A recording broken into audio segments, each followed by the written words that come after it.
जब से एसएससी का रिजल्ट आया है, मैंने उसी दिन आप सभी से बोला था कि 153 कट ऑफ, ये बहुत हाई कट ऑफ है। क्या ये जेन्युइन कट ऑफ हो सकती है या इसमें कुछ ना कुछ गड़बड़ हो सकती है? आप देख रहे होंगे जब से रिजल्ट आया है, इतनी हाई कट ऑफ को लेकर काफ़ी वीडियोज़ बनाई जा रही है। एक वीडियोज़ आती है जिसमें आप काफ़ी स्क्रीनशॉट्स देखते हैं कि लगातार उसमें रोल नंबर्स स्टूडेंट्स पास होते हैं। एक-एक सेंटर से कई स्टूडेंट्स पास होते हैं, जो कि अभी तक नहीं हुआ, जो कि पॉसिबल होना भी मेरे ख्याल से मुश्किल है। और फिर दूसरी वीडियोज़ आती है, उसकी डिफेंड करती है कि ये जो स्टूडेंट्स पास हुए हैं वो सब पीडब्ल्यूडी वाले हैं, जिसमें बहुत कम कट ऑफ जाता है, इसलिए पास हुए। फिर एक और वीडियो आता है, ये सब 2 दिन से चल रहा है। तो क्या प्रॉब्लम है, क्या इश्यू है? हम इस चीज़ को शॉर्ट में समझेंगे और सारी वीडियोज़ में आपने देख लिया होगा क्या चल रहा है, एसएससी की तरफ से क्या हुआ है, सारी चीज़ें। लेकिन हम लोग बात करेंगे मेनली कि सॉल्यूशन क्या है, स्टूडेंट को किस चीज़ में फ़ायदा है और आपको क्या करना चाहिए। तो सबसे पहले मैं अगर एसएससी की तरफ से बात करता हूँ, तो अगर मैं 2023 से कंपैरिज़न करता हूँ 2024 का, तो 2023 में जो वैकेंसीज़ थी, उसके डबल से भी ज़्यादा वैकेंसीज़ 2024 में थी। जितने बच्चे 2023 में टियर 1 के बाद टियर 2 में भेजे गए थे, उससे डबल से भी ज़्यादा इस बार भेजे गए हैं, लगभग 1,65,000। पिछली बार 71,000 के करीब थे, इस बार 1,65,000। वैकेंसी डबल, तो स्टूडेंट्स भी डबल से ज़्यादा भेजे गए हैं। कट ऑफ पिछली बार 150 थी, तो कट ऑफ इस बार तो कम जानी चाहिए, क्योंकि वैकेंसी डबल से ज़्यादा है। स्टूडेंट्स भी ऐसा नहीं कम भेजे जा रहे हैं टियर 2 में, डबल से ज़्यादा भेजे जा रहे हैं। तो कट ऑफ तो कम जानी चाहिए थी, लेकिन इस बार कट ऑफ जो गई है 153 गई जनरल वालों की। ये कैसे पॉसिबल हुआ? चलिए ठीक है, मान लीजिए। फिर कहा जा रहा है पेपर बहुत आसान है। तो पेपर तो जो स्टूडेंट देने जाता है उससे पूछिए उस पेपर का लेवल क्या है, आसान है कि हार्ड है ना? स्टूडेंट्स बता पाएगा कि उस पेपर का लेवल कैसा है था, उसको कैसा लगा उस टाइम पे। ठीक है, तो पेपर अगर आप कह रहे हैं आसान पेपर था, तो उसको थोड़ा अच्छा बनाइए।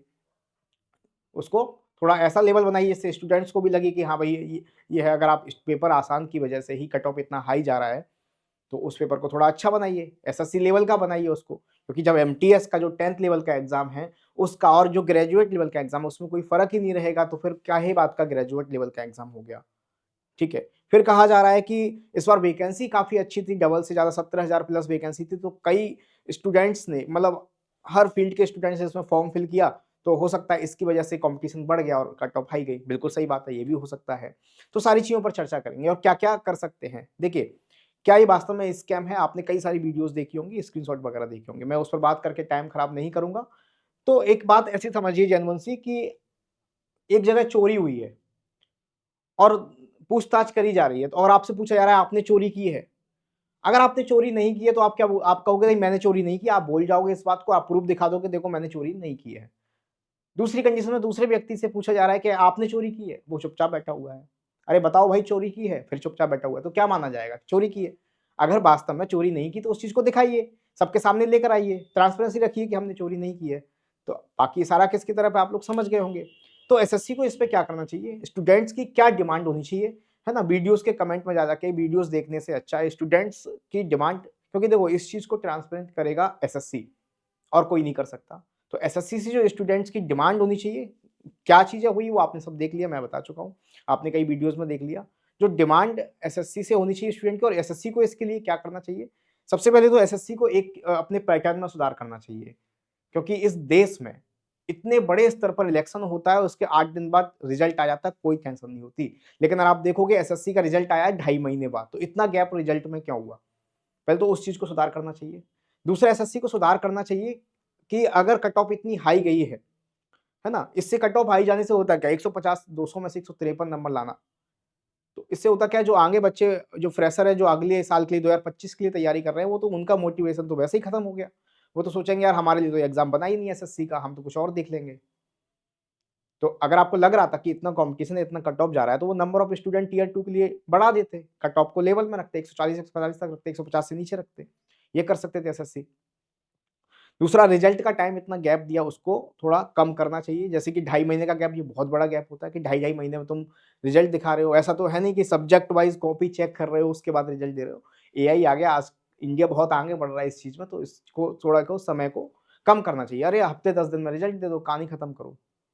दूसरा, जो आपने रोल नंबर्स दिए हैं उसके आगे रॉ मार्क्स स्टूडेंट्स को दिखाइए कि कितने कितने मार्क्स आए हैं, जिससे पता लगेगा भाई किसमें कितनी दम है, कितने मार्क्स हैं, क्लियर होंगी चीजें।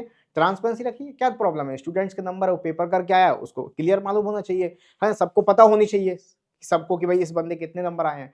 ये 10 बच्चे लगातार पास हुए तो इनके इतने इतने नंबर आए हैं। रॉ मटेरियल दिखाइए, रॉ नंबर दिखाइए। उससे ये भी होगा कि नॉर्मलाइजेशन में कितने नंबर किसके बड़े हैं ये पता लग जाएगा। और आप नॉर्मलाइजेशन क्यों करते हैं कि कहीं शिफ्ट में पेपर बहुत हार्ड आ गया, कहीं में ईजी आ गया। तो इसके लिए एसएससी को ये करना चाहिए कि भाई पहले तो कोशिश करिए कम से कम शिफ्ट में एग्जाम हो। हालांकि ये पॉसिबल नहीं हो पाता क्योंकि नंबर ऑफ स्टूडेंट्स, काफ़ी स्टूडेंट पेपर देने जाते हैं 18 से 20 लाख।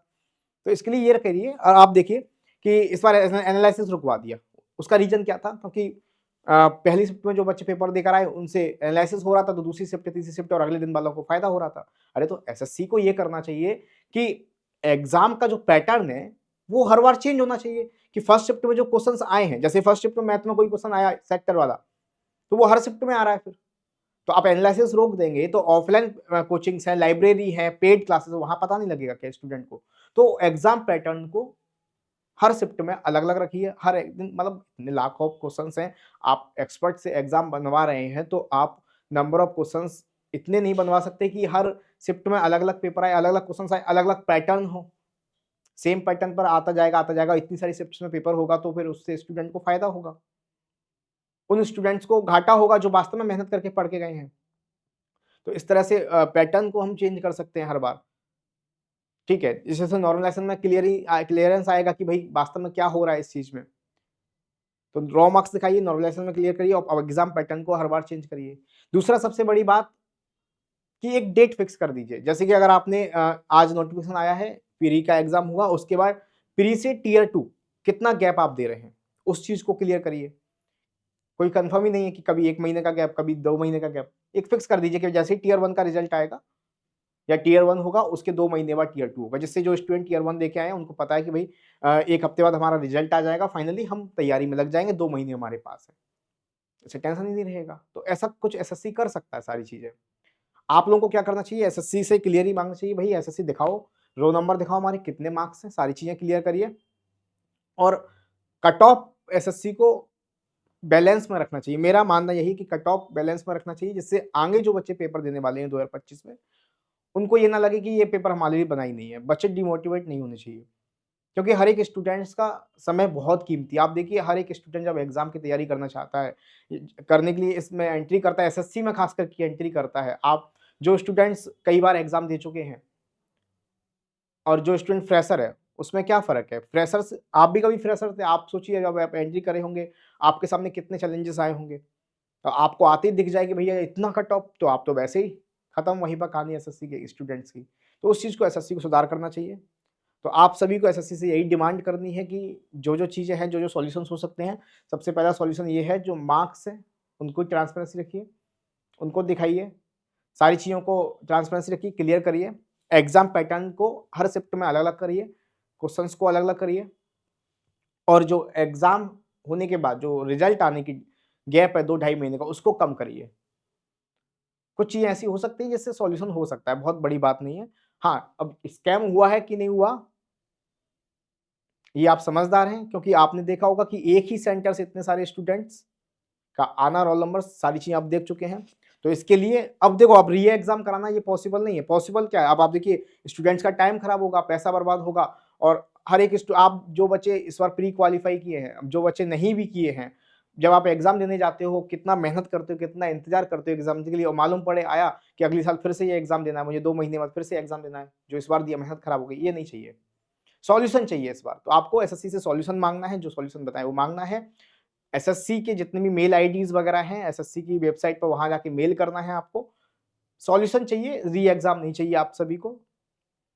तो जो बच्चे मेंस का एग्ज़ाम है जिनका अभी जनवरी में, वो बच्चे अपनी पढ़ाई पर ही ध्यान दें तो ज़्यादा बेहतर रहेगा, क्योंकि उनका टियर 1 निकल गया है और मेंस बहुत ज़रूरी है आप लोगों के लिए, तो उस पर ध्यान दीजिए। चीज़ों को अपने स्तर से जितना हो सकता है अब डिस्टर्ब मत करिए अपने माइंड को, लगे रहिए चीज़ों में, ठीक है? ऐसा भी नहीं कि बिल्कुल ही हट जाओ, काम खत्म हो गया, हमारा तो हो गया, हम अगली बार ये सब देखेंगे, ऐसा नहीं करना है, ठीक है? तो लगे रहिए और फालतू वीडियोज़ वगैरह पे ज़्यादा ध्यान मत दीजिए, मेहनत करते रहिए। धन्यवाद, थैंक यू।